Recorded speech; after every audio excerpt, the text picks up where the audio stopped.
रातो मकालो बस लाग्न लाग्यो। कोही छुट्नु भएको छ भने छिटो गरौँ। कलासी दाइले कराउन थाल्नुभयो। म त्यसपछि गाडी चढे।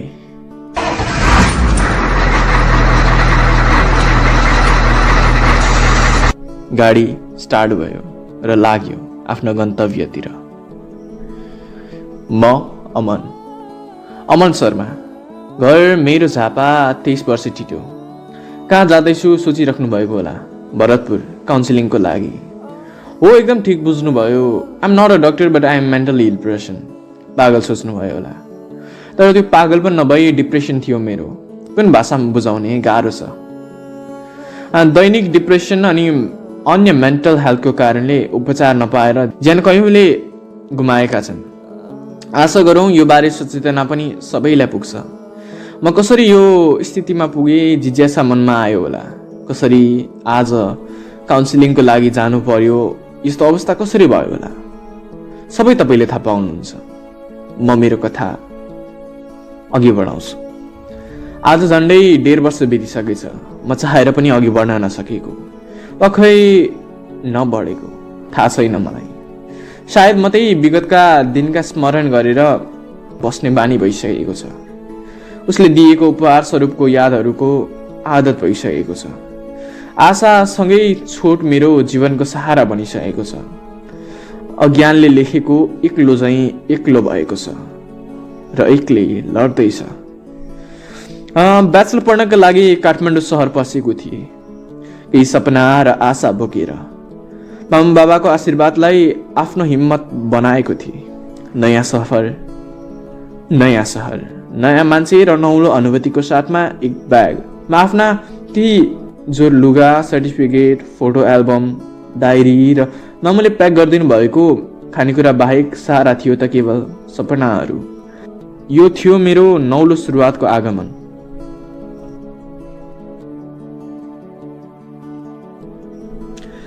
काठमाडौँ सपनाको सहर, जहाँ कयौँले सपनाहरू बोकेर आए। कयौँको सपना पुरा भयो तर कयौँले हार पनि खाए। आशा र भरोसामा कयौँले हरेस खाए पनि सक्ने प्रयास गरे। कयौँको सपना खुल्ची आफ्नो सपना साकार गर्ने स्वार्थ मान्छेको पनि हजारौं संख्या देखेको छु मैले यहाँ। मान्छेहरू आफ्नो थालमा आफ्नो कामको खोज गर्दै कामका कुराको लागि परेका थिए। देख्दा कतै मेलामा आए जस्तै अनुभूति भइरहेको थियो। मान्छेहरू दूरी भए पनि घरहरूको चाहिँ यहाँ घनिष्ठ मित्र गाँसेको थियो। हल्लाहरूको भिडमा म पनि आफैलाई सामेल गर्न आएको थिएँ। काठमाडौँले अवश्य मेरो सपनालाई एउटा सुन्दर आकृति दिनेछ भन्ने आशा मनभरि थियो। सोच्दा सोच्दै डायरीको फाना भरेछु। हो, चलिरहेको सफर काठमाडौँको पुरानो बस पार्कमा आएर थामियो। अनेकौं कुरा खिलाउँदै डायरी ब्यागमा राखेर म बसबाट ओर्लिएँ। बसबाट ओर्लिएपछि मैले एक प्याकेट चाउचाउ आफ्नो ब्यागबाट झिकेँ र नजिकैको दोकानबाट पानीको बोतल किनेँ। हाम्रोतिर 25 पर्ने पानीको बोतल यहाँ डबल रु 50 पर्दो रहेछ। सपनाको सहर साह्रै महँगो रहेछ। यही आभास भइगयो। अब हेरौँ मेरो सपनाहरू सबै दाबी नै हो यहाँ, या मेरो सपनाले पनि यही महँगाईलाई शिखर चुम्नेछ। अझै के देख्न बाँकी होला, मनमा डर पनि लाग्न थाल्यो। मैले त्यसपछि घरमा फोन लगाएँ। मामुले हेलो भन्नुभयो। मामुलाई मैले कुशल साथ पुगेँ भने। मामुले ल बाबु राम्ररी बस है, मान्छेहरू थरीथरीका भेटिन्छन्। बाहिर राम्रो देखाएर भित्र राक्षस हुने गर्छन्। आफन्त नै यहाँ आफन्तको शत्रु हुने गर्छन् यहाँ। होसले अघि बढेछ है बाबु। मैले हुन्छ आमा, अब कोठा खोज्नु लाग्नुपर्छ भनेर राखेँ। साइडमा बसेर चाउचाउ सके, पानी पिएर हिँडे। अब खोज्नु थियो त बिरानो यो ठाउँमा कोठा बास बस्नका लागि। जसो तसो गर्दै झोला बोकी बाहिर निस्किए। तथा नाम गाडीहरूको भिड थियो मान्छे ओसार पसार गर्नका लागि। आफ्नै घरमा आफ्नो छोरीलाई देखाउन लगेको दुलालाई गरेको सम्मान जस्तै थियो।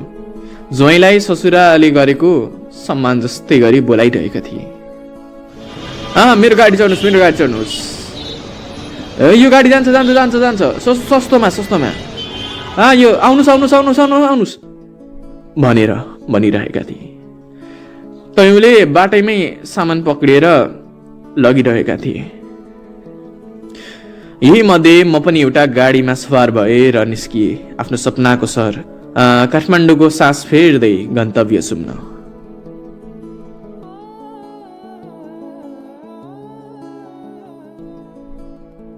ड्राइभर दाइलाई त्रिचन्द्र क्याम्पस लिएर छाडिदिनुहोस् भनेर गाडी चढेको थिएँ म।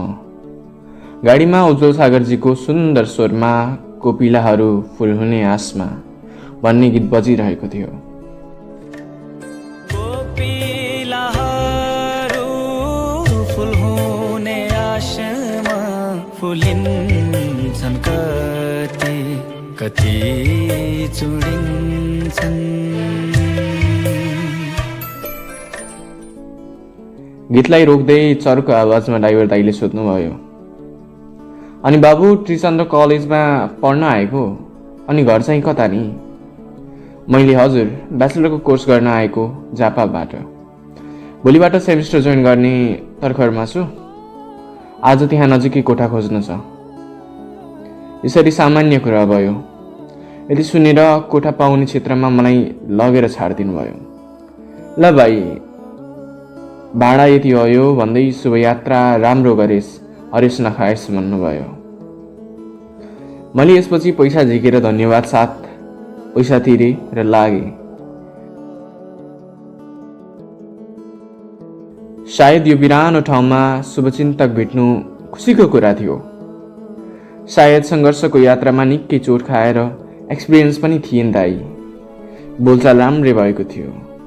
दाइले आफ्नो छोरालाई पनि तिमी जस्तै पढाउने छु अनि ठुलो मान्छे बनाउने छु भन्दै हुनुहुन्थ्यो। आफू त पैसाको पछि सबैजै भागे अनि पढ्न पाइन, त्यही भएर यस्तो दुःख भोगिराख्नु पाछ भन्दै हुनुहुन्थ्यो। पढाउँथे नि कसरी? दाइको घरको स्थिति राम्रो थिएन अरे। उनको बुबाले छाडेर जानुभएको कारण उनले सानैमा पढाइ छाडेर आफ्नो बुढी आमा अनि भाइ बहिनीलाई हेर्ने जिम्मेवारी पाएका रहेछन्। म त्यसपछि लागे। मसँग जम्मा रु 15,000 थियो। खाना खाएँ, त्यसपछि म कोठा खोज्नका लागि लागे। कोठा खोज्न साह्रै गाह्रो हुँदो रहेछ। कोठा खोजे, कोठा हुँदा पनि हामी स्टुडेन्टलाई दिँदैनौँ। उही साह्रै महँगो भाडा राख्ने गर्छन्। कोही भाडा ठिकै राखे पनि घरि बत्तीको बिल, पानीको बिल आदि इत्यादि गरेर सिमानै नाग्ने खर्च बताउँथे। अनि कसैकोमा कोठा पाइहाल्यो भने पनि रुममेट छ, तिमी पनि मिलेर बस टाइप्सको कुरा। आधा भाडा दिनु नि भन्छन्, तर बसिन्थ्यो नि होला। फेरि रुममेट हेऱ्यो, गजडी ट्यापे हेर्दै मान्छे मार्ने खालको, बोल्न तमिज नभएको, चित्तै नबुझ्ने। आफै खोजी त यहाँ 4-5 हजार भन्दा कम भाडा नभएको त कोठै नभेटिने, कि त चित्तै नबुझ्ने खालको। के गर्ने अब? एकातिर घरबेटी साह्रै घमण्डी खालको। चारैतिर खोजियो, भेटिएन। सूर्यले पनि धरती चुम्दै थियो, मतलब साँझ पर्दै थियो। म त्यसपछि थाकी हारेर एउटा दोकानमा पुगेँ। दोकानमा मैले एउटा कोल्ड ड्रिङ्क मागेँ र गुटगुटी पिएँ। थकान त मेटियो, तर कोठा खोज्ने लक्ष्य मेटिएन। कोठा अझै पाएको थिइनँ। साउनीले मेरो अनुहार हेर्दै थिइन्। मैले उनलाई पनि हेरेँ र उनले मतिर हेर्दै भनिन्, के भयो भाइ, साह्रै थकित देखिन्छौ त। मैले आफ्ना कुराहरू राखेँ। कोठा पाउन मुस्किल छ, एकदम गाह्रो भइरहेछ। कतै कोठा मजाको नभेटिने, कतै एकदम भाडा बढाउने, कतै रुममेट राम्रो नभेटिने। र उनले मलाई त्यसपछि कोठा पाउन मुस्किल नै छ, भोलि खोज्नु नि, आज हाम्रोमै बास बस भनेर भन्नुभयो। दया माया देखाएको हो कि खै, सहजै मान्ने कसरी अनि सहजै जाने पनि कसरी? जे जसो भगवानले यो स्वार्थी सहरमा दोस्रो ड्राइभर दाइपछि फरिस्ता भेटाए चाहिँ लाग्यो। चमत्कारपछि चमत्कार। ओहो, सबै कृपा भगवानले मलाई नै वर्षाइ चाहिँ लाग्यो। मैले केही नबोली हुन्छ भन्ने आधारमा शिर लाएँ। भोलि बिहानै निस्किनेछु, कहीँ त भेटिएला नि भनेर सोचे। साउनेले केही समयपछि सटर बन्द गरी।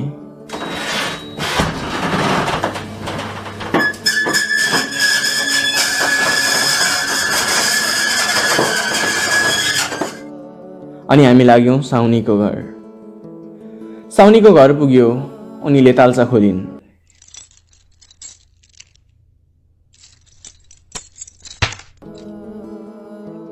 उनी एक्लै बस्दिरहेछिन्।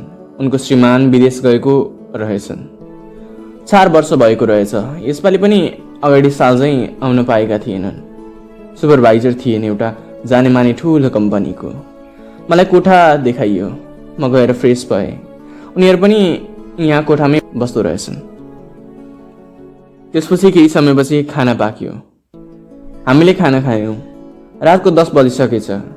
यता घर हुँदा छिटो खाने बानी थियो। यहाँ अर्काको सहरमा भोक लाग्यो भन्ने आँट पनि थिएन। आफैले एक्लै थिए नि त। हाम्रा आफन्तहरू पनि काठमाडौँमै थिए, तर उनीहरू एकदम घमण्डी थिए। त्यसकारण हामीसँग कुरा त के, उनीहरू हाम्रो अनुहार हेर्न पनि रुचाउँदैन थिए। हामीलाई आफन्त त दूर, दुश्मनको दर्जामा पनि राख्दैन थिए। हामी आफ्नो कोठामा सुत्न गयौँ। कोठा गएपछि मैले घरमा फोन घुमाएँ। घरमा सबै टिभी हेर्दै रहेछन्। बहिनी भने पढ्दै रहेछि। बाबाले उठाउनु भएको थियो र बाबाले, के छ छोरो, कोठा पाइस् त, कस्तो भयो दिन भनेर एकसाथ सासै नफेरी प्रश्न सोध्नुभयो। मैले एकदम ठिक छ बा, यता कोठा त पाइएन, तर बासै पाइयो। एउटा असल दिदीलाई भेटे, उनले एक रात बस्न मिलाइदिइन्। अब भोलि बिहानै उठेर दिदीलाई धन्यवाद गरेर कोठा खोज्न जानुपर्नेछ। बाले अनि त्यसपछि ल है, होस् गरेस् है। के कस्तो हो थाहा छैन, सुरक्षित रहेस्, सामान अनि पैसा सम्हालेर खर्च गरेस् है, अनि मजाले राखेस् पनि। ल है, अब कसैको भर पनि गर्नु हुँदैन त्यति साह्रो। ल अब तेरो मामुसँग बोल। मैले मामुसँग पनि कुरा गरेँ। बहिनी पढ्दै गरेकी थिए, त्यसैले बहिनीलाई डिस्टर्ब गर्न चाहिन। बहिनीलाई पनि सम्झिएको छु भनेर भनिदिनु है भनेर भने अनि फोन राखेँ। करिब रातको 11 बजिसकेको छ। म त्यसपछि सुत्न लागेँ।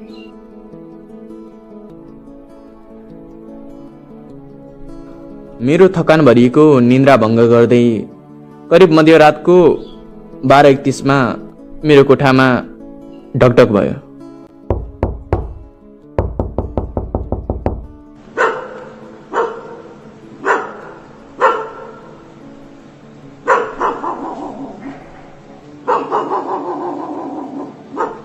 बाहिर कुकुरहरूको भुकाइ पनि निकै चर्को थियो।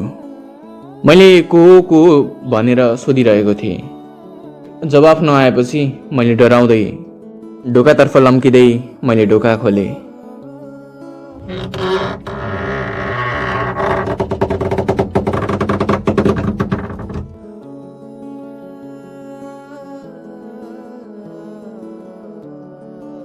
बाहिर अरू कोही नभएर मैले सोचे जस्तै उही दिदी हुनुहुन्थ्यो, तर डराएको अवस्थामा।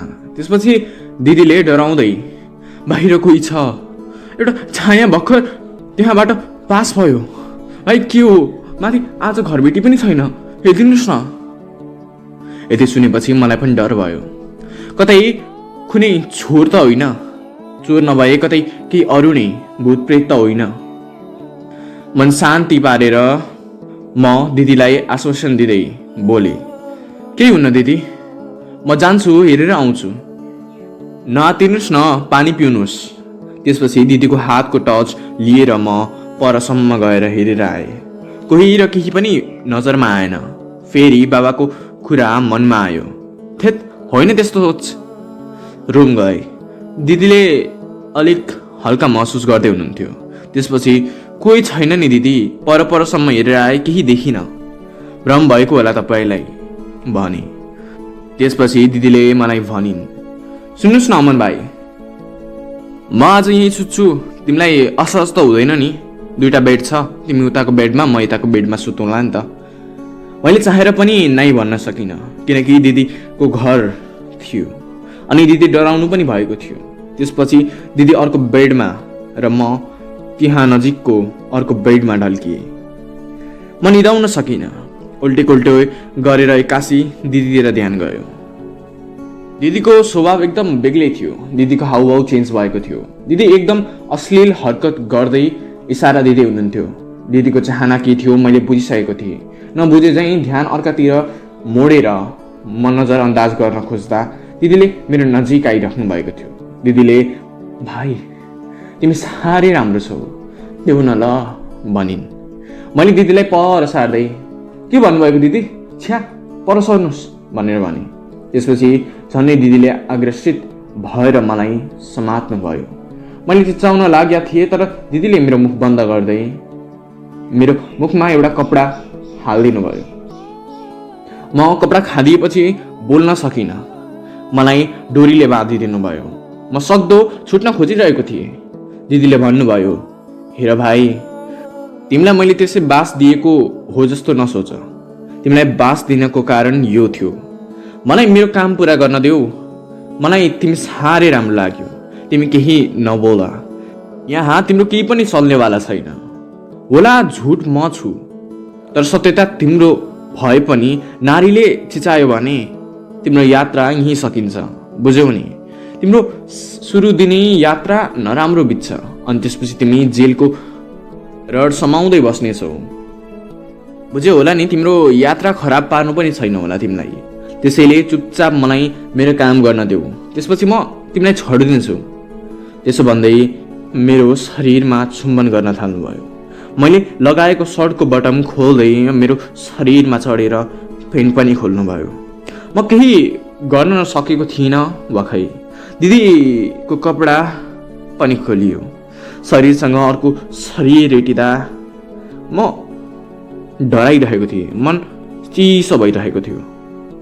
म यस्तो चाहदिन थिएँ जुन दिदी गर्न खोज्दै हुनुहुन्थ्यो। नचाहँदै पनि म शोषित भएँ। I was literally molested and raped. त्यो मोमेन्टमा मलाई म आफै घृणा लागिरहेको थियो। म किन यहाँ कसरी फसी चाहिँ लागिरहेको थियो। चाहे जति नै रोक्ने प्रयास गर्दा पनि म हालिसकेको थिएँ। त्यो दिदीको अश्लील हरकतको चक्करमा म निकै डराएको थिएँ। दिदीले मलाई फसाउन सक्दैनौ, नारी सबैमाथि भारी हुने गर्छन्, याद राख। कतै केही कम्प्लेन गरे तिमी नै फस्नेछौ भनिदिएको थिएँ मैले अगाडि पनि र अहिले पनि त्यही भन्छु। उनले आफ्नो हर्निजम मिटाएपछि मलाई खोलिदिनु भयो। म डराउँदै कपडा लगाएँ, छिटो गरेँ। म त्यसपछि समयको कदर नगर्दै त्यति बेलै झोला बोकेर आफ्नो सामानहरू ब्यागमा खाँदेर लागेँ। थाहा थिएन म त्यहाँबाट निक्लिएपछि म कहाँ जानेछु, के गर्नेछु भनेर। सोचे नारी मात्र होइन, यहाँ पुरुष पनि सुरक्षित रहेनछन्। म प्रत्येक कुरा सोची ती दिदीले गरेको चुम्बन, टच अनि नभनौँ अरू कुरा। म आफै डराउँदै थिएँ, म लज्जित भएको थिएँ। म कसरी अनुहार देखाउने अब सोच्दै थिएँ। मामुबाले भन्नुभएको थियो सजिलै विश्वास नगर, भर छैन भनेर पनि। तर म आफै त विश्वास गरेर गएको थिएँ नि। म रुँदै डराउँदै भाग्न थालेँ, दौडिन थालेँ। म यति छिटो दौडिँदै थिएँ, लाग्छ कि म म्याराथोनमा दौडिएको भए फर्स्ट प्राइज त मैले जित्थेँ।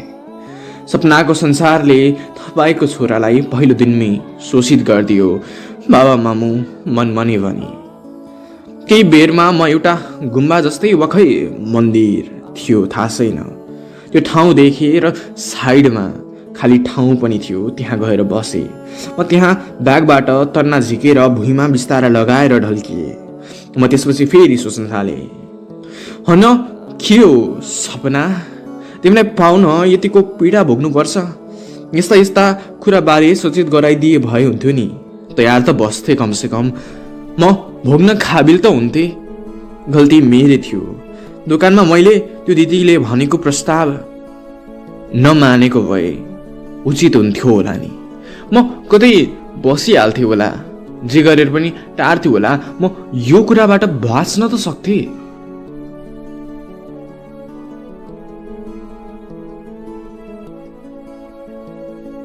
एकातिर त्यो दिदी पनि सायद आफ्नो बुढा नभएर बाध्य पनि भए चाहिँ लाग्यो। फेरि यस्तो मसँग किन गर्नु पर्यो? व्यवहारिक जीवन उनको राम्रै देखिन्थ्यो।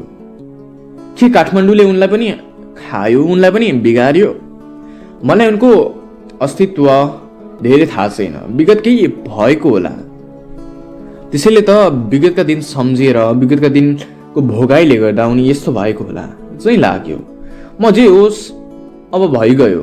न आफूलाई कोस्न ठिक हो न अरूलाई नै, किनकि म कसैको सत्य तथ्य जान्दिनँ थिएँ। म पनि त नयाँ थिएँ, नौलो थिएँ। मेरो आगमन त थियो। अब सक्दो सोची सम्झेर कदम चाल्नुपर्छ निदो गरी। त्यो बारे घरमा त पक्कै सुनाउनु हुँदैन, किनकि यसले धेरै चोट दिनेछ भन्ने पनि मैले सोचिसकेको थिएँ। म यो कुरा आफैभित्र राख्छु भनेर निदो गरेँ। म सोच्दा सोच्दै त्यति बेला कतिखेर निदा आएछु थाहा नै भएन। मेरो साथमा त्यो खुल्ला ठाउँमा थियो त केवल कुकुरहरू, एकान्तको त्यो सन्नाटाहरू, जुनेली रात।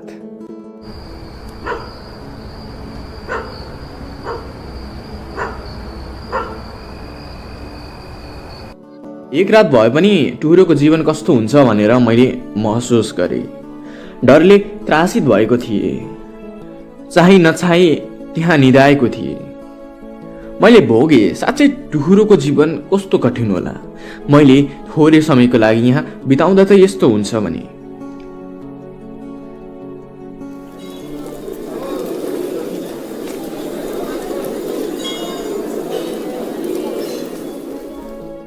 हल्लाहरू सुनिन थाल्यो। हल्लाहरूले मेरो कानलाई ब्युजाउन थाल्यो। अनि अर्कोतिर फेरि सूर्यको किरणले मेरो आँखालाई प्रकाश दिएर मलाई ब्युजाउने प्रयास पनि गर्दै थियो। यो थकित मान्छेलाई कसले बोलाए चाहिँ लाग्यो। भाइ, ए भाइ, भाइ, भाइ, को हो तिमी भनेर मेरो शरीरमा हात राखेर मलाई बोलाउँदै थियो। म ब्युजिएँ। आतिएर मलाई बोलाउनेलाई पछाडि सारे र उनलाई हेरेँ। करिब 57-58 वर्षको बुढो मान्छे हुनुहुन्थ्यो। एक हातमा लट्ठीको सहारा, अर्को हातमा पनि फुलको टोकरी थियो। त्यसपछि चारैतिर निहाले। म नाथेश्वर मन्दिरमा रहेछु। सायद उहाँ पूजा गर्न आउनु भएको थियो होला। हिजोको कुरा सम्झिए, चुरुक्कै उठे, ब्यागमा तर्ना हाले र लाग्ने लाग्दा बुवाले रोक्दै सोध्नुभयो, बाबु, प्रश्नको जवाफ दिनौ नि, कता लागेको सोध्नुभयो। मलाई भन्न त मन थियो, तपाईँलाई के को मतलब, के को चासो? तपाईँ जो भए पनि मेरो बारेमा चिन्ता किन लिनुहुन्छ? म अनजानको तपाईँ किन फिकर गर्नुहुन्छ? र एकातिर आफ्नो व्यथा पनि सुनाउन मन थियो। तर मैले यी कुराहरू साइडमा राखेर भने, म अमन शर्मा। अब भयो नि, म लाग्दा हुन्छ नि? अनि उनले फेरि रोक्दै, अनि यहाँ सडकमा चाहिँ कसरी आइपुग्यो? के भयो? भन न, म मद्दत गर्न सक्छु कि भनेर सोध्नुभयो। यसपालि पनि सपनाको सहरमा ठग्ने भगवानले कोही पठाए चाहिँ लाग्यो। अब यो मान्छेसँग के समस्या मेरो शिरमा जोडिएर आउने हो कुनी चाहिँ भयो। फेरि यसो हेर्दा ठिकठाक नै थियो। बाबै बुढो थिए, एकदम हट्टाकट्टा थिए, इमान्दार जस्तो देखिन्थे। सबैलाई त्यस्तो सोच्नुहुन्न सोचे। अनि लामो सास लिँदै, कोठा पाइन, हिजोबाट भोतारी राछु कोठाको खोजमा भने। उनले आफ्नो परिचय दिँदै, लो अब हिँड, कोठा पाउने र कोठा खोज्ने जिम्मा मेरो। सोच्यो तिमीले कोठा पायो भन्नुभयो।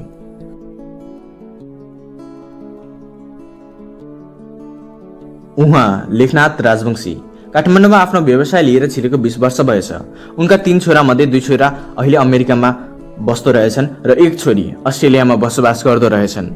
छोराछोरीमा जेठा डाक्टर, साइलो इन्जिनियर, माइलो त्यही व्यवसायमा उनको सहयोग गर्दो रहेछन्। अनि कान्छी छोरी भने अस्ट्रेलियन नर्स। बेला बेला उनीहरूलाई खर्च पठाउँदा रहेछन्। तर उनले भन्नुभयो, खर्च त आफैले टार्न सक्छु, तर क्या गर्नु छोरो, उनीहरूको यादले मन पिरोलिन्छ। उनीहरू त्यो बुझ्दै हुन्थ्यो नि, बोलाउँछन् त्यहीँ बस भनेर, तर आफ्नो माटोको मूल्य कसरी बिर्सिनु र? हुर्किएर खाएर लडीबडी गरेर यहीँ हामीले विगत बिताएका छौँ। अब यी विगतलाई कसरी सजिलै जान दिने र? फेरि एकातिर उनीहरूलाई पनि आएनौ भनेर दोष दिनु र? सपनाहरू चुम्ने चक्करमा सबैले एकपल्ट घर छाडेकै हुन्छन् क्यारे। यता मैले पनि पैसा कमाएर खुसी दिने चक्करमा सपोर्ट एन्ड केयर भन्ने कुरै बिर्सेको थिएँ। मैले पनि आफ्नो सपनालाई सिँगार्न, सपनालाई पुरा गर्न काठमाडौँ आएको थिएँ, घर परिवार छाडेर। सुरुमा आउँदा मैले पनि धेरै सङ्घर्षहरू भोगेका थिएँ। यहाँ सुरुमा आउँदाखेरि मधेसी भनेर हिला गर्ने, जातीय भेदभाव गर्ने कुराहरू धेरै आएका थिए, तर मैले सङ्घर्ष गर्न कहिले छाडिनँ र अहिले मैले चिनाउन काबिल भएको छु कि म पनि नेपाली हो भनेर, म पनि नेपालको लागि केही योगदान पुर्याएको छु भनेर, आफ्ना माटालाई छोड्न सक्दिनँ भनेर। जे जसो आफ्ना बच्चाबच्चीले गरेका कुराहरूमा, बच्चाबच्चीले चुनेका सपनाहरूमा अनि पुरा गरेका सपनाहरूलाई कुल्चिन दिन सक्दिनँ र त्यहीमा आमा बा खुसी हुने गर्छन्, त्यो पनि थाहा छ मलाई। जे होस् ठिकै छ, एउटा छोरा यहीँ छ, ठिकै छ नि त। व्यवसायलाई उच्च स्थानमा लगेर हामीलाई साथ पनि दिएको छ, हाम्रो कन्दाको सहारा पनि बनेको छ, ठिकै छ मलाई। आफ्ना छोराछोरीहरूले प्रगति गरेको देख्दा मन निकै प्रफुल्ल हुने गर्छ। अनि जब समाजले भन्छ नि तेरो छोरा त वाह यो स्थानमा पुगेछ, मलाई अलिक घमण्ड पनि हुन्छ।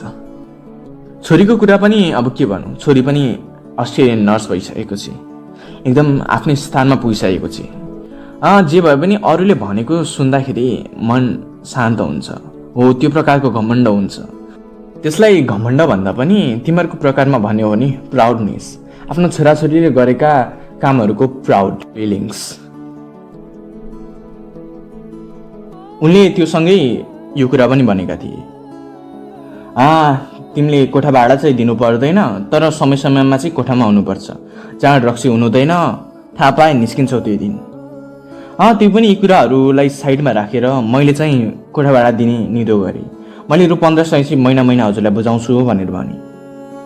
उनले भनेका ती राम्रा कुराहरूको ऋण मैले लिन सक्दिनँ थिएँ, मलाई थाहा थियो। ठुल्ठुला गफ भए पनि एकतिरबाट हेर्दाखेरि उनको गफमा उनको विगतको, वर्तमानको अनि भविष्यका सबै कुराहरू उल्लेखित थियो। यता जस्तो सुकै कोठा किन होस्, तर घरबेटी राम्रो भेटेको थिए, त्यसले मलाई सन्तुष्ट बनाएको थियो। सुन खोज्दा हिरा भेटिनु भने चाहिँ एकातिर मलाई त्रिचन्द्र कलेजबाट कोठा कतिको टाढा थियो त्यो पनि मतलब थिएन।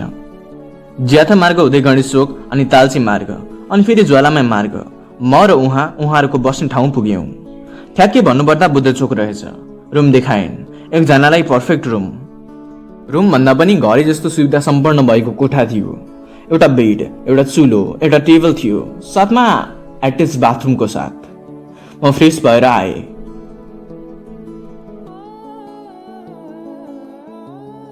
त्यो दिन उहाँले मलाई आफ्नैमा खाना खानु बोलाए। गलेको होला हौ, भरेबाट भान्सा थाल्नु, आऊ आज हामीसँगै बसेर खाऊ। फेरि उनको कुरालाई मैले नाइ भन्न सकिनँ। उनको कुराले मलाई आफन्तको आवाज दिइरहेको थियो। अन्जान सहरमा आफन्त भेटिएको महसुस भयो। उहाँ उनको नातिनी छोरा बुहारीसँग बसोबास गर्दो रहेछन्। उनको छोरा थिएनन्, ज्यादातर बाहिरै हुन्थे व्यवसायको सिलसिलामा। यसपालि पनि पोखरा गएका थिइन्। कहिले हेटौडा, कहिले पोखरा, कहिले चितवन, कहिले बन्दीपुर, कहिले विदेश पनि जानु पर्दो रहेछ। उनको नातिनी मभन्दा सानै थिइन्, करिब 18-19 थिए। खाना पस्कदा मलाई नै हेरिरहेको थिएँ, त्यसैले छिटो छिटो खाएर म त्यहाँबाट निस्किएँ। फेरि रुममा बसेँ, आफ्ना डकुमेन्ट्सहरू बोकेर लागेँ त्रिचन्द्र कलेजतिर। केही समयपछि म कलेज पुगेँ। कलेजको अगाडि गेटमा ठुलो अक्षरमा लेखिएको थियो त्रिचन्द्र कलेज।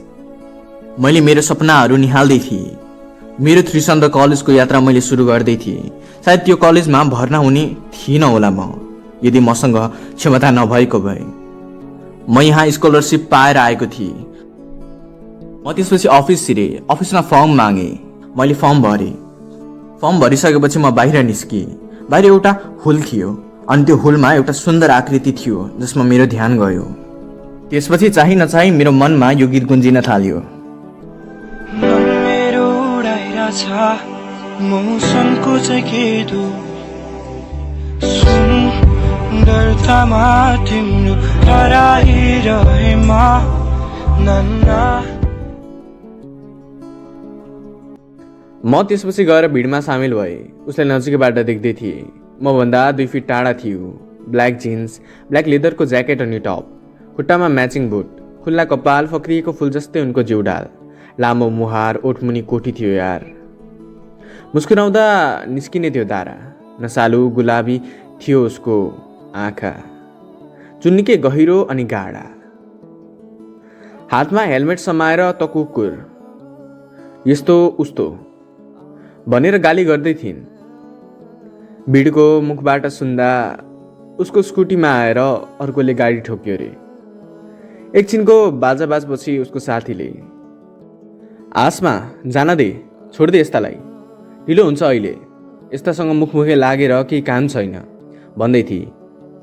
ऊ भने कुर्छुने गरेर अघि सर्दै थिए। केही समयपछि मामला शान्त भयो। म पनि आफ्नो बाटो लागेँ। हेर केटो, she is like a gangster, don't think or fall for her भन्दै, तर मन न हो, जे कुरा नगर्नु भन्छ त्यही कुरा गर्न रुचाउँछ। हो त्यसैले मेरो मन पनि बहकिएको थियो। बाटोभरि उनकै कल्पना आइरहेको थियो, जे जसो आफ्नो हकको लागि लडेको थियो। त्यही भन्दै म आफूलाई सान्त्वना दिँदै थिएँ। फेरि सोचे, न चिन्जान छ, न त कतै साथी नै छ, न बोलेकै छ। अब खोज्ने कसरी, कसरी चिन्जान गर्ने, कसरी अघि बढ्ने? आफूलाई सक्दो जोड दिँदै थिएँ। सोच्दा सोच्दै झट्ट उसको साथीले लिएको उसको नाम याद आयो। के थियो, ए याद गर्ने याद छिटो भनेर आफैले आफूलाई भन्न थाले। केही समयपछि ए याद आयो, आसमा। तर अब के यो नामले मात्र भेटाउँला त उसलाई? न उसको थर थाहा छ, न उसलाई मजाले जानेको पनि छ, बुझेको पनि छ। कि भेटाउँला त म उसलाई? त्यही पनि ट्राई गर्नुपर्छ केटो, भेटिएला कि भनेर सोसियल मिडियातिर लम्किए। आसमा भनेर सर्च गरेँ, हजारौँ एकाउन्ट्स, तर उसको भेटिएन।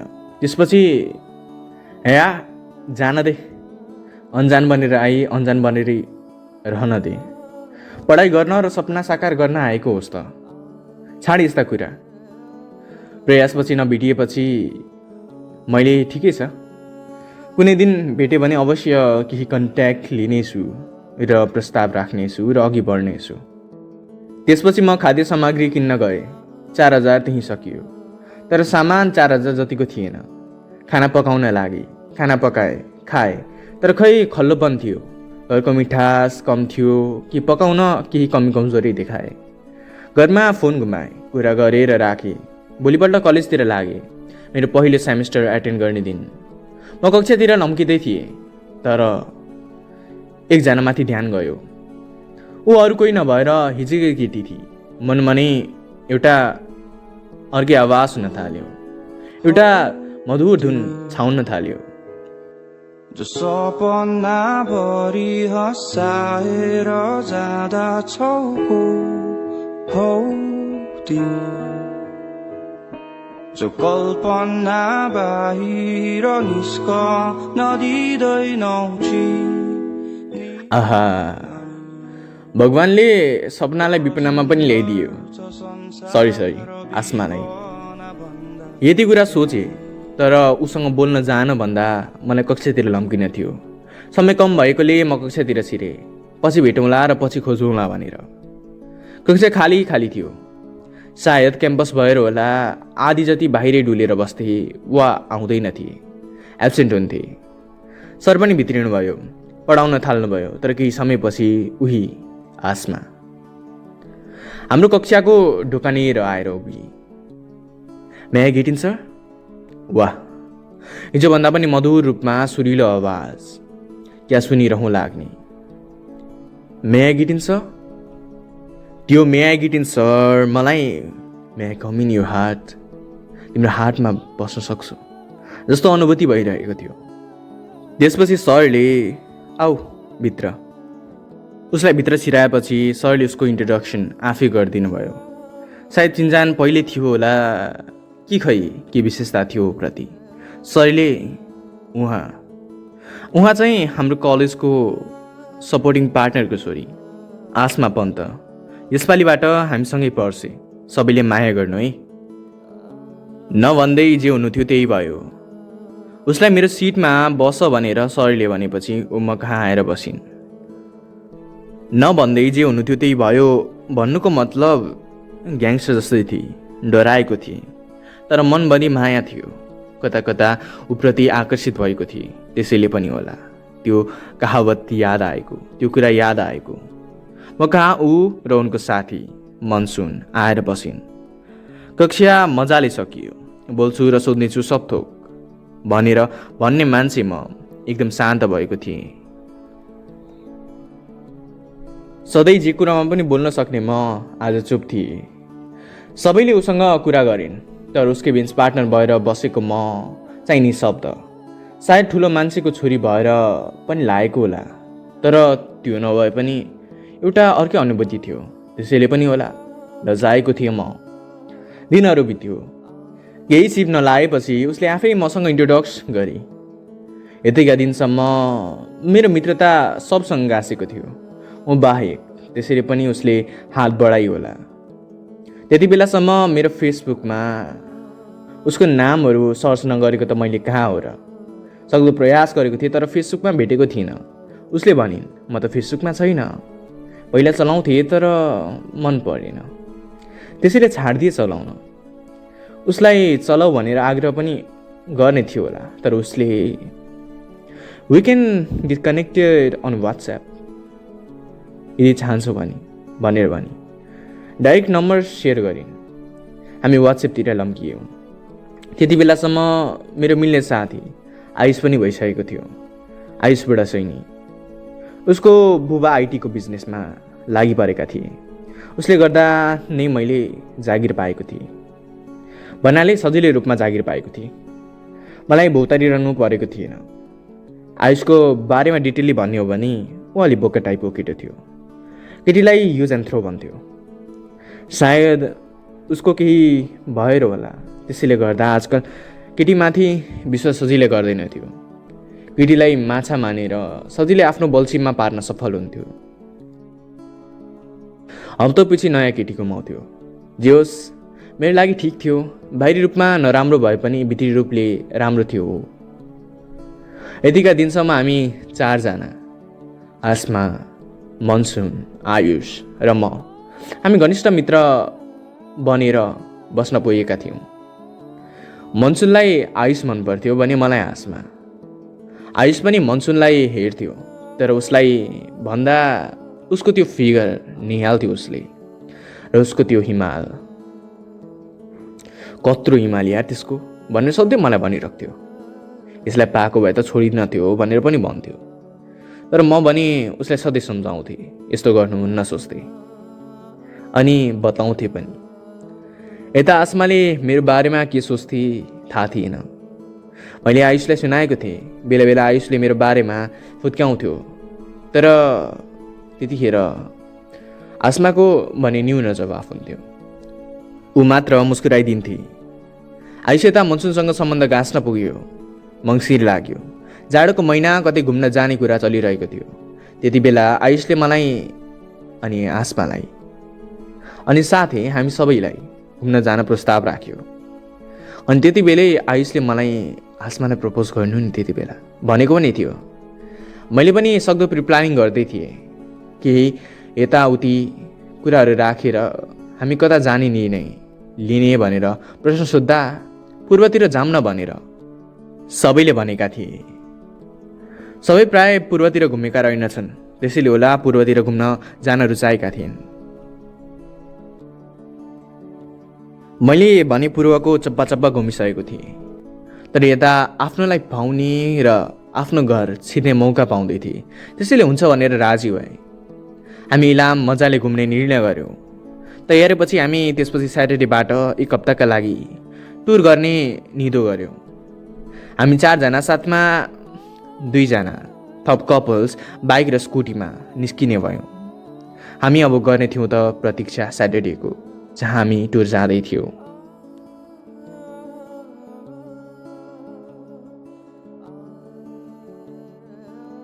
अब स्याटरडे आउन 3 दिन बाँकी थियो। यो बीच मेरो घरबेटीको छोरी समीक्षाले मलाई प्रेम प्रस्ताव राखी।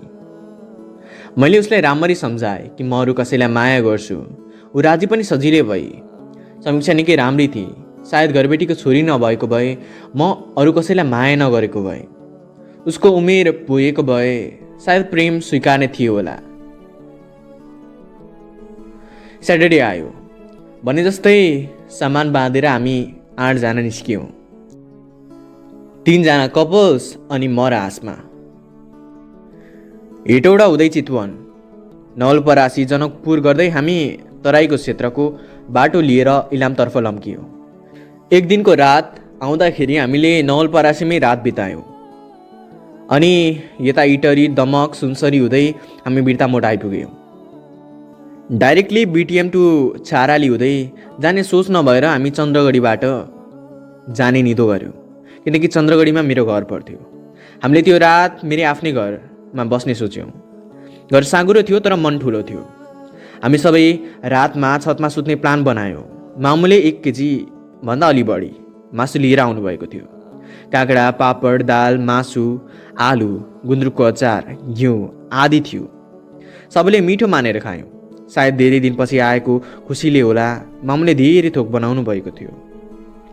मामुले बनाएको खाना धेरै पछि खाएर होला सायद अमृतै खाए जस्तो अनुभव भएको थियो। सबैले मिठा मिठा कुराहरू गरे। सबैले मेरो मामुलाई उनको खानाको तारिफ गरे। आसमा पनि निकै करिब हुन खोज्दै थिए मेरो मामुसँग। सायद मन परेको थियो उसलाई। हामीले यहाँ घुम्न आएका छौँ, यो गर्नेछौँ भनेर पनि बतायौँ। सबै निकै रमाइलो गरे। गिटार साथै स्वरको सुगन्ध थपेर हामीलाई आनन्द पनि दिलाए अनि हामीले निकै रमाइलो गऱ्यौँ।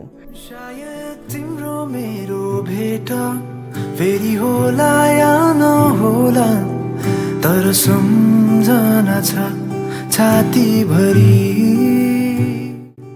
मानौ त्यो दिन हाम्रो घरमा हर्ष छाएको थियो, कुनै एउटा चाड छाएको थियो। बाबा बहिनी पनि निकै खुसी थिए। केही समयपछि सुत्न गए र म पनि त्यसपछि परिवारसँग कुरा गर्न गएँ। मामुले केही समयको गफगाफ पछि जाऊ सुत, अब भोलि निस्किनु छ तिमीलाई, छिटो भन्नुभयो। भोलिपल्ट सबैले हामी सबैलाई बिदा गर्दै निस्कियौँ। मामुले चाल पाइसक्नु भएको थियो कि म उसलाई मन पराउँछु भनेर, त्यसैले अल द बेस्ट माई सन, यसपालि चाहिँ बुहारी भित्राउनुपर्छ भन्दै बिदा गर्नुभयो। हामी धनुषमोडको बाटो हुँदै चाराली लाग्यौँ। चारालीदेखि दाइजान, मङ्गलबारे, बुधबारे, सुनमाई चोक। हामी सुनमाई चोकमा त्यसपछि तस्बिर खिच्यौँ। इलामको यात्रा सुरु भयो भन्ने स्टेटस हाल्दै। मेची राजमार्ग हुँदै हामी केही घन्टाको दूरी तय गरेर पाथिभारा मन्दिर पुग्यौँ। दर्शन गऱ्यौँ र निस्किहाल्यौँ। कन्याम पुग्यौँ। कन्याममा त्यो रात बिताउने निधो गऱ्यौँ, तर समय कम भएकाले हामी अन्ततिर सूर्योदय हेर्नका लागि बढ्यौँ। रातमा त्यही श्रीअन्तु होमस्टेमा बास बस्यौँ। घर जस्तै आनन्द थियो, एकदम घर जस्तै स्वाद थियो, खानाको पनि अनि व्यवहारको पनि। सवेरे अन्तु डाँडामा गएर हामीले सनराइज पनि हेऱ्यौँ। त्यसपछि श्रीअन्तु भ्यू टावरमा पनि गयौँ र फर्कियौँ। अन्तु हुँदै पशुपति नगर हामी गयौँ। चिया बगानको त्यो मिठो सुगन्ध लिँदै एकदम आनन्द थियो त्यो हराभरा ठाउँ देख्दा। सिङलीला राष्ट्रिय निकुञ्ज पनि छिर्यौँ। त्यसपछि हामी त्यो रात त्यहीँ बिताएर फर्कियौँ र भोलिपल्ट माई पोखरी हामी पुग्यौँ। र साथै हामीसँग ज्यादा समय थिएन। हामीलाई इलाम भनेको चिया बगान जस्तो मात्र लाग्थ्यो, तर यहाँ त धेरै ठाउँ घुम्ने पनि रहेछ भन्ने हामीलाई आभास भएको थियो। धेरै समय नभएकाले हामी सरासर सेतीदेवी टेम्पलमा छिर्यौँ। त्यसपछि मैले आसमालाई प्रपोज गरेँ, त्यो पनि गीत गाउँदै, गिटार हातमा बोकेर झ्याङझ्याङ पार्दै।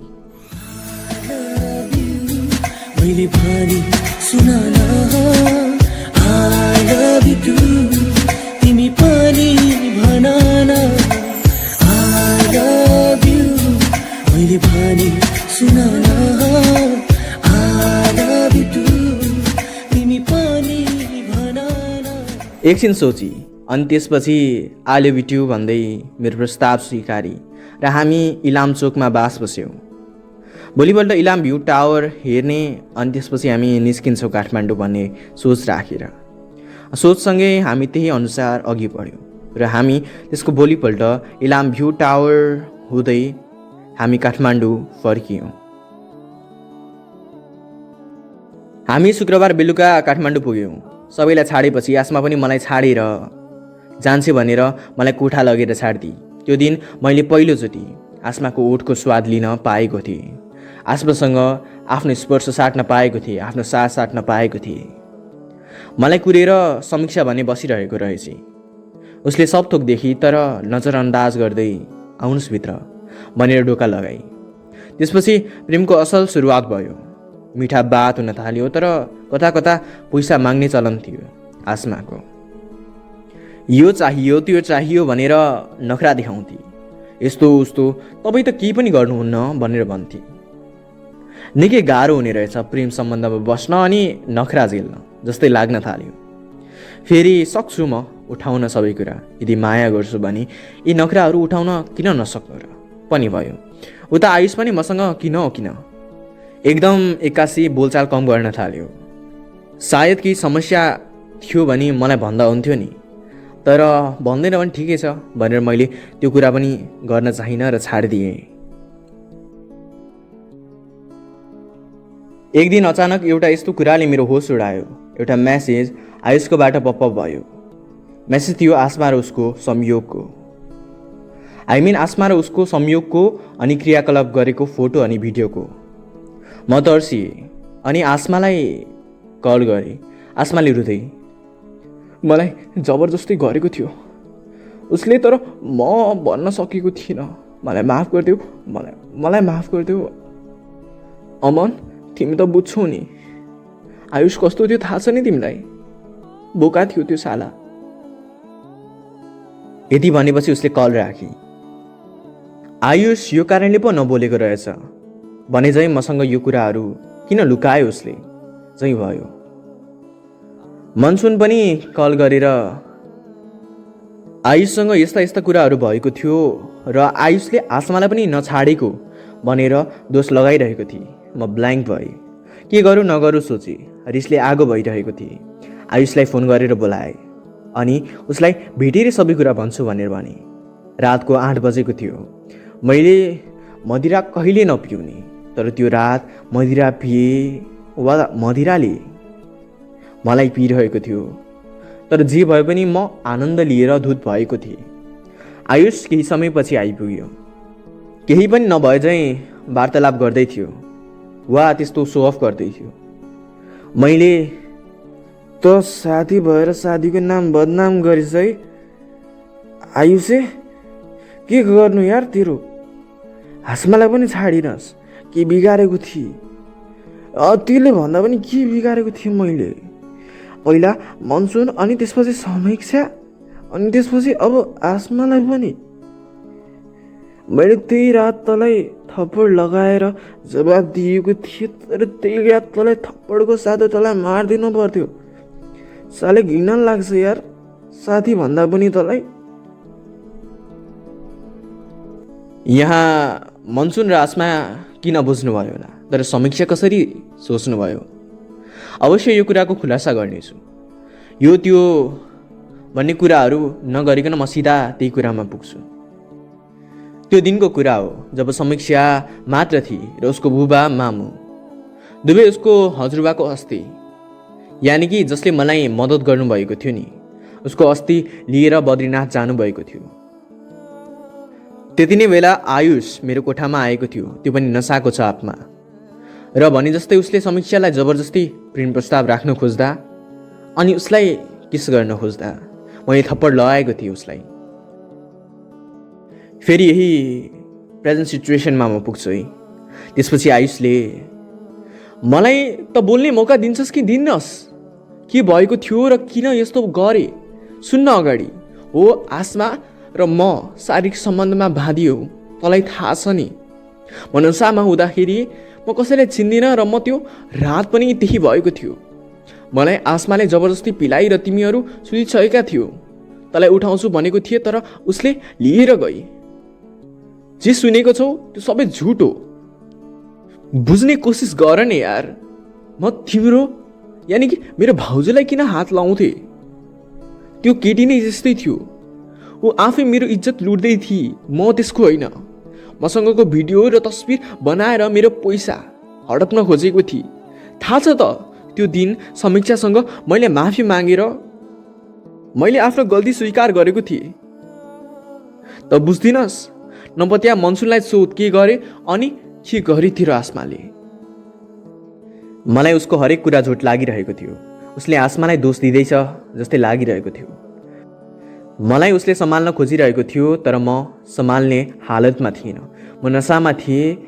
नपिउने म पिएर तथा नाम भन्दै थिएँ। मैले उसको एक नसुन्दै उसलाई झुटो भनेर हरेक निचा हुने कुराहरू उसलाई आरोपहरू लगाउँदै थिएँ।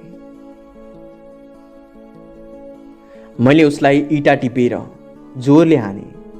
सायद उसलाई लागेन थाहा छैन, तर करिब 1 महिनापछि म अस्पतालको बेडमा थिएँ। मेरो छेउमा मेरो आमा, बा, बहिनी, मनसुन, समीक्षा थिएन।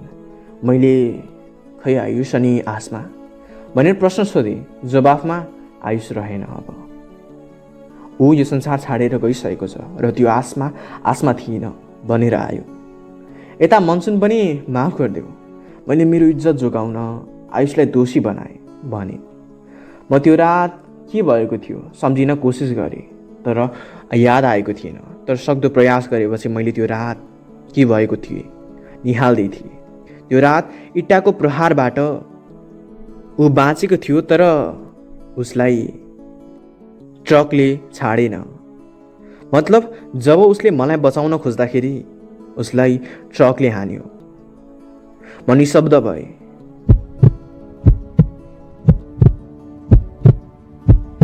ऊ त्यति बेला नि भन्दै थियो, प्रेमको जाल भुमरी थियो यो। म जसलाई माया गर्थेँ उसलाई म मन पर्दैन थियो। समीक्षा हो, उसलाई त मन पर्थ्यो। अनि आसमा जो थिए तेरो, यानि कि त जसलाई माया गर्थिस्, ऊ पैसाको भोगी थिए र मलाई प्रयोग गरेर 20 लाख मागेको थिए। अनि मनसुन जसले मलाई माया गर्थे, ऊ पनि यो भुमरीमा परे, चाहि नचाहि। सायद मैले उसको एक कुरा सुनेको भए पनि उसलाई गुमाउने थिइनँ होला चाहिँ महसुस भयो। थाहा पाएँ आसमा भनेर भनेको ऊ आसमा नभएर ऊ श्रेया रहेछ। प्रेम अथवा अन्य कुराले जालमा पार्दै कहीँको जीवन बर्बाद गरेको रहेछ। मलाई केही दिनपछि जेल लगियो। गुनेगार भएको थिएँ, तर साथ मेरो सबै भए पनि माया गर्ने आयुष र माया जसलाई गर्थे ऊ झुटी श्रेया रहिन। मेरो साथ थिएन, ऊ फरार भएको रहेछ। मलाई केही महिनापछि छाडियो। केही प्रयास गरेपछि अनि केही हद खोज तलास गरेपछि श्रेयालाई पनि पक्रियो रे। सोकल आसमा यानि कि श्रेया अहिले सेन्ट्रल जेलमा छ रे। यी सबै कुराले मलाई जोरले हान्न थाल्यो। म माथि मै आफैले मानसिक दबाव दिन थालेँ। म डिप्रेसन, एङ्जाइटी अनि नाना थरी जुन मेन्टल हेल्थको प्रब्लम हुन्छ नि, हो त्यो सबै कुरा मलाई पर्न थाल्यो। ब्याचलरको 3rd इयर छाडेर म घर फर्किएँ। त्यसपछि मेरो ट्रिटमेन्ट घरमै हुन थाल्यो। मसँगै समीक्षा पनि आएको थिए। जसलाई प्रेम लागेन उसले प्रेम दिए, जोसँग प्रेम लागेको थिए उसले सबथोक लगी। जसले मलाई सबथोक मानेर आफ्नो ज्यान गुमायो उसलाई के भन्ने र। यस्ता धेरै कुराहरू मनमा खेलाउन थाले। मनसुनले आफूलाई गुनेगार ठानेर आत्महत्या गरेकी थिइन् रे। यस्तो खबरहरू मैले पाएँ। सबैको कुरा सुनेर म आफूलाई च्यापिरहेको थिएँ। तर मलाई माया गर्नेको साथले सायद म अलि अघि बढ्न काबिल हुँदै थिएँ।